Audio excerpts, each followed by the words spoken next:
ইমাম হোসাইনের মস্ত মুবারক তার পায়ের কাছে রেখেছে। কলঙ্কিত ইতিহাস। কি করে আমি শুনাই আপনাদেরকে? এ মাসটার নাম কি? আরবি মাসের নাম কি? মুহররম।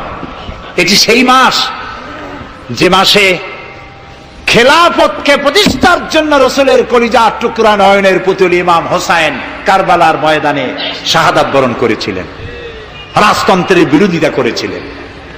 হযরত ইমাম হোসাইন তিনি দেখতে পেলেন 680 খ্রিস্টাব্দে সিরিয়ার দামেস্কে এজিদ ক্ষমতা দখল করলো অগণতান্ত্রিক পদ্ধতিতে, এবং সরকারি মালের কোনো হিসাব নাই, অডিট নাই, স্বৈরাচারী কায়দায় তিনি ক্ষমতা দখল করে মদিনার আহলে বায়াত যারা মদিনার নেতৃবৃন্দকে তার আনুগত্য করার জন্য বাধ্য করলো।